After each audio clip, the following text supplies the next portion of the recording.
Okay, alright. Welcome back to my YouTube channel. I'm Mandy's Vlog. Eto, talagang painit ng painit mga kaibigan. Ito ang ating tatalakayin. Latest update dito sa pagbisita ni Manny Pacquiao sa Timor-Leste. Ano ba ang agenda kung bakit binisita ni Manny Pacquiao itong bansang Timor-Leste? Binisita niya ba itong si Arnie Tevez? Pinoprotektahan niya ba itong si Arnie Tevez? Ano nga ba ang tunay na dahilan? Laman ng video na yan mga kaibigan ang ating tatalakayin. At kung bago pa lang po kayo sa aking maliit pa na YouTube channel, inaanyayahan ko po kayo. Please subscribe. Sabay-sabay po nating i-like ka video na ito kung nagustuhan nyo po. Ako'y muling nakikiusap mga kaibigan. Kung pwede lang ho, patapusin po nating panoorin ang kabuuan ng vlog na ito. At nang sa ganun, lubos po nating maunawaan. Heto na, samahan niyo po ako mga kaibigan.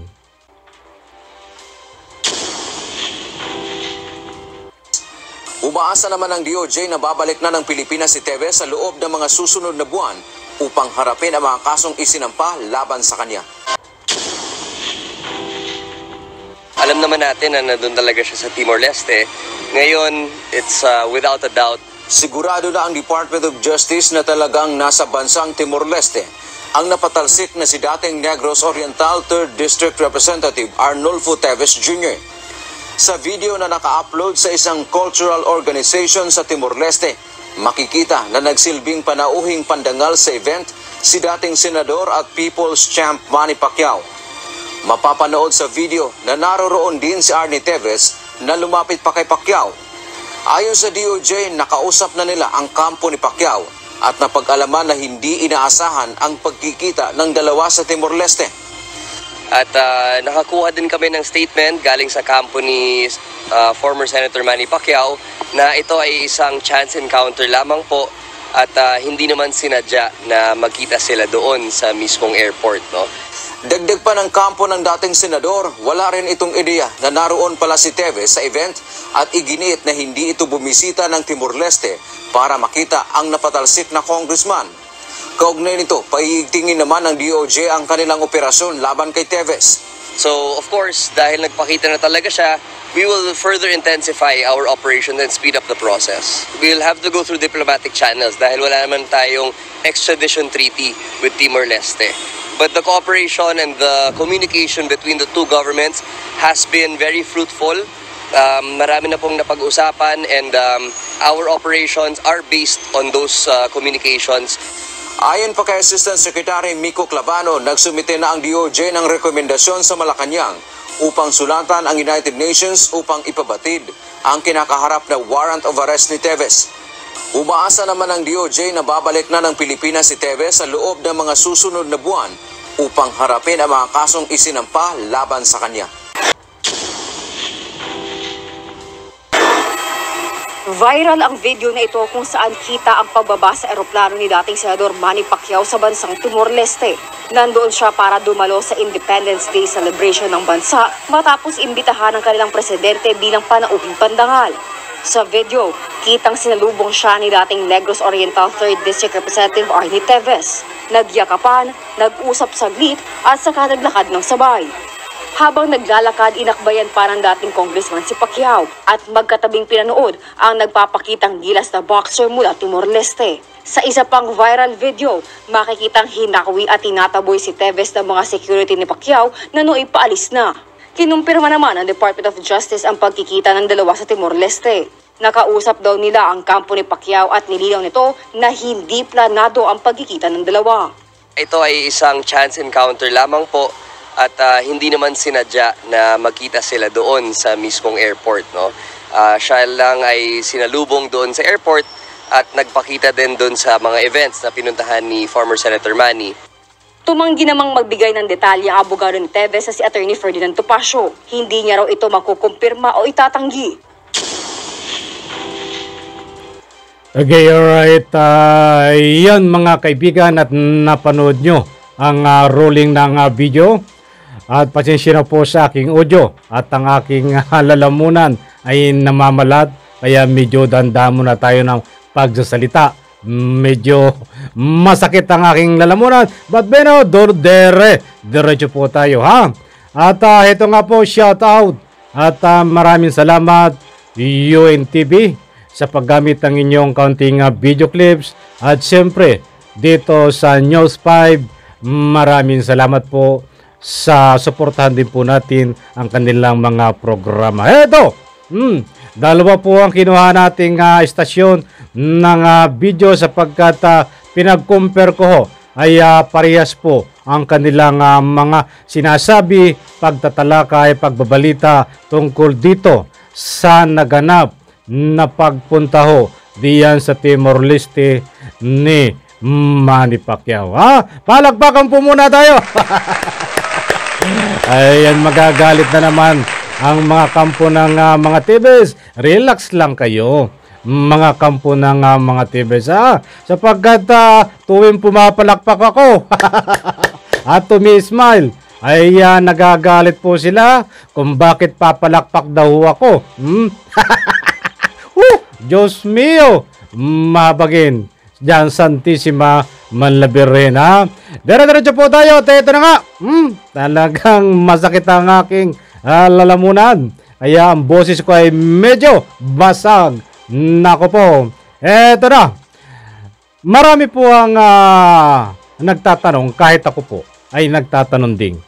Ito nga po bang sinasabi ni Manny Pacquiao, bagamat wala pong kumpirmasyon na galing sa bunganga niya na mayroon po tayong video na pinangahawakan, ay kalat na kalat din po sa malalaking media platform katulad ng sa ruling ng mga video na yan. Ay ito daw po ay hindi sinasadya na pagkikita ni Manny Pacquiao at itong wanted sa batas ng Pilipinas na isang terorista na si Arnie Tibes. Kayo po ba mga kaibigan, base dito sa sinasaad ng video na ito, na talagang hindi po planado, accidentally, at nagkaroon lang po sila ng chance, parang in one word sa salita natin dito sa Pilipinas, ay nag-cross ang landas ni Arnie Tibes diyan po sa Timor-Leste. Pwede po bang nyo akong tulungan dito? Naniniwala ho po ba kayo? Talagang masakit ang boses ko. Naniniwala ho po ba kayo na itong si Arnie Tibes at Manny Pacquiao ay hindi po walang kinalaman ng bawat isa? Hindi po sila nagkasundo? Hindi po sila nagkaroon ng ugnayan o walang ugnayan? Diyan po sa nga po ay pagyayakapan nila at kulang lang ay magalikan, sinalubong sa aeroplano at kasama pa sa mga ilang event.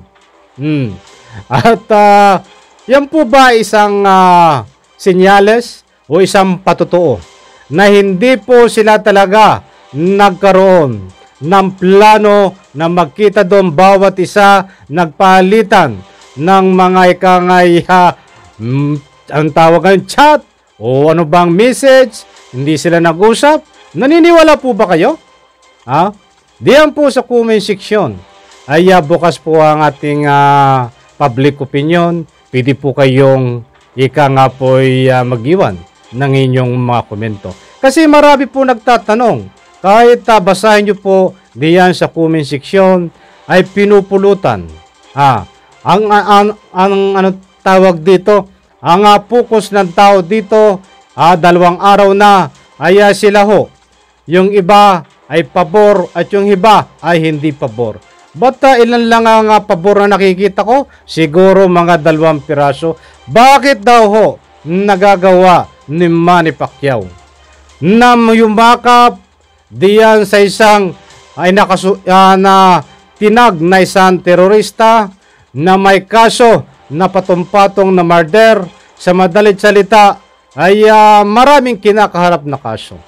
Mga kaibigan, bakit daw nagagawa ni Manny Pacquiao na ika nga po'y gawin ang nakikita sa video o kung bakit nakipagkita pa diyan o sa Timor-Leste?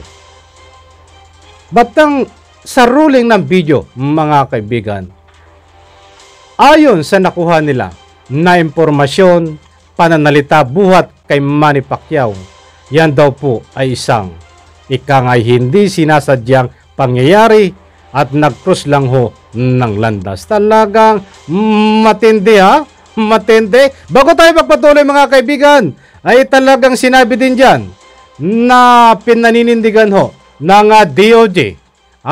Pinaninindigan ng DOJ na sa mga susunod na buwan ay maibabalik talaga ng ating bansa itong si Arnie Tevez. That's why para ikulong. So makatuwid, yan po ay talagang maaaresto. Kanina ay natalakay na po natin yan. At hindi ko na po ulitin, nasabihan ko lang dito sapagkat muling pinatunayan ang mga salita ng DOJ sa ang tagapagsalita ng si Atty. Labano. Inulit po diyan muli. Kaya't muli kong naulitan. Palakpakan naman kung ganon. Sa maniwala ho kayo sa hindi. Ako po'y naniniwala na talaga pong ito sinasabi nila. Hindi man sila nagsabi ng eksaktong buwan, basta ang sabi niya sa mga susunod na buwan ay maibabalik na, meaning maaaresto itong si Arnie Tevez. Palakpakan muli. Okay, diretso na po tayo dito sa ating tinatalakay. Kung susuriin po natin mga kaibigan, ang laman ng video na yan, talagang pwede tayong maniwala sa mga sinasabi ni Manny Pacquiao na nag-cross ang landas, mga kaibigan, kung wala ho tayo na ikangapoy video na pinapakita dito. Sapagkat kung susuriin po talaga natin to, hindi man yun ang talagang pinunta. Talagang hindi naman talaga binisita itong si Arnie Tevez, mga kaibigan ni Manny Pacquiao. Nando po tayo. Tayo po ay ikangay wala po tayong big question dahil inimbita po siya ng presidente ng East Timor. So maliwanag ho, hindi si Arnie Tevez ang pakay niya. Siya po ay may official visit diyan po sa bansang Timor-Leste na magiging panahon pandangal. That's why nakikita po natin diyan sa video na naglalakad ang panahon pandangal na si Manny Pacquiao. But ang kakaiba ho, bakit nandiyan ho siya ay panahon pandangal? Imbes na ang sumalubong sa kanya ay ang kinauukulan kung sino man na dapat na nakatira dyan na namamahala sa bansang Timor-Leste na matataas na opisyal, ay iba po ang sumalubong sa kanya kundi itong nga po'y wanted sa batas na si Arnie Tevez. Mga kaibigan, napakaliwanag po mga kaibigan. Kahit po saan tayo makarating, kung halimbawa ay meron po tayong okasyon sa ating bansang Pilipinas, kayo ho ba nagkaroon ng panahon pandangal dito sa ating bansang Pilipinas na halimbawa ay isang senador diyan sa nga po ibang country, sino po ang dapat sumalubong? Yung ibang lahi po ba na nga po hindi nanunungkulan, mga kaibigan? Ay parang napakapangit pong tingnan at insulto ang ginagawa nito. Ba't bino nangyari na mga kaibigan? Hindi ho ako nagmamalinis. Suriin po natin ang video. Ang panahon pandangal ay ito pong si Manny Pacquiao sa isang ikangapoy okasyon. Ang alam ko po ay Independence Day. Bata, kita ho may tugtog pa. Nandiyan, may mga bodyguard at may tugtog na may banda. Sinasalubong siya. Imbes na dapat instead ng kasama nito ni Manny Pacquiao. Diyan ho, sa kanyang paglalakad, ay isang tauhan ho, o residente, diyan ho, sa ika nga po Timor-Leste. Maging president, o either ano pa mang cabinet member dyan, kung ano man ang tawag nanunungkulan, diyan ho sa Timor-Leste. Bakit nandiyan ang big question? Bakit? At inakbayan pa, mga kaibigan. Wag na po tayong dumako doon sa eroplano na nagyakapan. Kasi masyado tayong mararambol. Saka na umuli natin talakayin doon. Dito muna tayo nag-focus. Makikita po natin sa video na yan, may banda sinasalubong ng banda. Ang hindi ho maalis sa aking isipan. Panauhing pandangal. Isang wanted ang sumalubong sa bansang Timor-Leste. Mga kaibigan, bilang pagalang. Ano ang layunin nito, mga kaibigan? Kung wala man ho silang ugnayan, nitong ni Arne Tevez, between Manny Pacquiao. Alam niyo ho, hindi po tayo nag-aalam-alaman dito. Gusto po nating lumabas ang katotohanan dito kung bakit nandoon si Arne Tevez. Mga kaibigan, hindi ho makakapasok iyan sa ganyang event, lalong-lalo na po sinalubong marami ang bodyguard. Mga kaibigan, dahil nakaprogram yun mga kaibigan, pag sumalubong ka ng guest speaker, nakaprogram yan kung sino dapat ang aalalay. Once na mayroon ka, na ika nga po'y nakikita na ibang mukha, dapat kang magduda. Dahil iniiwasan po diyan. Ang pinuprotektahan po diyan ay itong guest speaker na si Manny Pacquiao, ang kanyang kaligtasan. Datapwat bagong mukha ba? Itong si Arne Tevez, diyan sa Timor-Leste na mga bodyguard na nakasama ni Manny Pacquiao. Kung bagong mukha ito at hindi ho nila, ika nga po'y walang kaugnayan dito kay Manny Pacquiao, dapat ho ito ay tinulak na at pinaalis noong paman. Hindi dapat siya ho ang nag-alalay, mga kaibigan. Parang inagawan ng trono. Itong parang binaypas niya. Hindi lang parang binaypas niya ang kultura kung ano man ang mayroon ang bansang Timor-Leste. Gaano kakatindi, Arne Tevez, mga kaibigan. Kung wala ho ditong namamagitan. Sapagkat sandamakmak ang bodyguard, mga kaibigan, ni Manny Pacquiao. Siyempre, ang unang purpose niyan, ang unang layunin, ang security, to maintain ang magandang security, hindi mapasukan ng anuman at nang sa ganon, hindi magkaroon na ika nga po'y masamang mangyari dito kay Manny Pacquiao. Ay kung tutuusin, hindi ito Pilipino ito si Arne Tevez, mga kaibigan. Hindi naman siya kilala nito mga bodyguard siguro ni Manny Pacquiao. Ngayon, ibig sabihin, nakapasok siya doon. Dahil bakit sino ang nagbigay ng authorized na makapasok doon? Si Arne Tevez. Mga kaibigan. Nagtatanong lang po ako. Kasi wala akong ibang maisip Ang tumatanong sa akin, ang daming bodyguard, nakapasok ang isang Arne Tevez na wala namang kaugnayan. Diyan ho, sa ikangapoy, ginaganap na selebrasyon. Hindi naman siya guest speaker. Hindi naman siya panauhing pandangal. Mga kaibigan, unang-una, ang dapat ang kasama niya yan, kasama diyan, ang sumasalubong, ay yung ikangapoy. Hindi yan ang kung sino man nakakasakop o may kaugnayan sa gobyerno ng Timor-Leste, mga kaibigan. Bakit nandiyan si Arne Tevez, mga kaibigan? Mga kaibigan, tinatalakay po natin ito, hindi po tayo naninira ng tao, sapagkat gusto po nating lumabas dito ang katotohanan, sapagkat sinasabi ho ni Manny Pacquiao na accidentally na nag-cross lang ang landas nila, wala silang ugnayan o usapan na magkita sa ganon.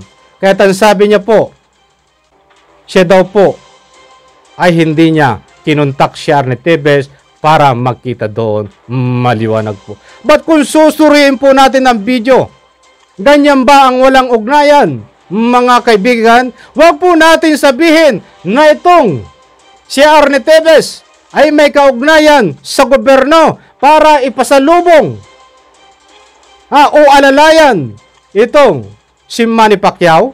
Maniniwala po ba kayo mga kaibigan sa ganun senaryo? Sige. Kung walang kinalaman itong si Manny Pacquiao sa kanyang pagsalubong sa kanya ni Arnie Tevez, sabihin natin gobyerno ng Timor-Leste, maniniwala ho ba kayo mga kaibigan na talagang gobyerno ang may gawa nito? Ay parang talagang sa palagay ko malayo sa katotohanan mga kaibigan. Napakalayo. Kaya kayo po ba'y talagang naniniwala? Marami ang tanong dito eh. Ito na lang ihabiling ko pong tanong at bibigyan po natin ng parto na pagtatalakay ito. Kayo po ba ay talagang naniniwala na wala po silang usapan para magkita doon between Manny Pacquiao at Arnie Tevez? Dahil sa video po, kung papanoorin po natin ang video, ako po ay hindi naniniwala eh. Kung sasabihin natin, according lang kay Manny Pacquiao na wala akong video na ganito kung makikita, hindi po, maniniwala po ako na hindi po sila nag-usap. But kung magbabatay po tayo sa video na ito, hindi po ako makapaniwala na sila ho ay hindi nag-usap na sa ganun po para magkita diyan sa bansa Timor-Leste, mga kaibigan. Sana po mga kaibigan, naunawaan nyo po ang gusto kong ipunto dito. Kung naniniwala man ho kayo sa akin, wala po akong magagawa. At kung hindi man kayo maniniwala, wala rin po akong magagawa. Lahat po yan ay tatanggapin ko kung ano man ang inyong public opinion. But pwede ho magbago ang isip ko dito. Dito sa aking paninindigan ngayon na hindi ho ako naniniwala na itong si Arnie Tevez at Manny Pacquiao ay walang ugnayan nang sa ganun po ay magkita sila doon sa ika nga po'y Timor-Leste. Pwede ho magbago ang isip ko kung mayroon pa pong ibang ebidensya na pagbabatayan tayo na video, mga kaibigan. But dito sa video na ito, hindi ho ako kayang kumbinsihin. Kahit sabihin nyo pa na nagmamagaling ako, ito ang aking pananaw talaga at paninindigan ko. Hindi ako naniniwala na sila po ay hindi nag-usap. Mga kaibigan, alam nyo na ang dahilan kung bakit hindi ho ako naniniwala. Nandyan po sa ruling ng video na pinresenta ko po sa inyo. Sana po na intindihan nyo ang gusto kong ipunto dito. Okay, alright. Medyo mahaba na naman tayo. At bukas na tayo mag-shoutout mga kaibigan. Pasensya na po, tayo kinulang na naman tayo sa oras.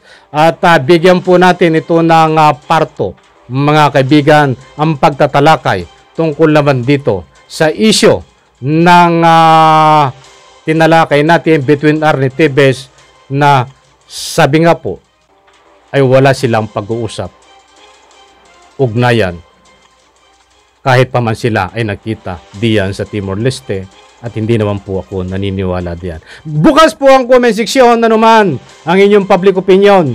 Ilahad nyo po mga kaibigan. Karapatan nyo po magbigay ng public opinion. Basher man o hindi, yan po ay buong puso ko po tatanggapin. Pagpalain po tayo lahat. Muli po, pasensya na sa audio ko. Pagod na pagod at medyo namamalat. At next time na lang po tayo sa sunod kong vlog tayo mag-shoutout. Kinulang po tayo sa oras. Abang-abang po tayo. Bukas, marami pa tayong kabang-abang mga kaibigan kahit araw ng linggo. Lalong-lalo na po sa araw ng Lunes. But muling ulitin ko. Pinaninindigan po ng DOJ sa mga susunod na buwan. Hindi po sila nagbigay na eksaktong araw. Eksaktong pitsa. Talagang maaresto si Arnie Tevez at ika nga po ay babalik na sa Pilipinas para diyan po ay kulong at harapin ang kanyang mga kaso. Maraming salamat po at pagpalain po tayo lahat. Sabay-sabay po nating i-like ang video na yan. Palakpakan!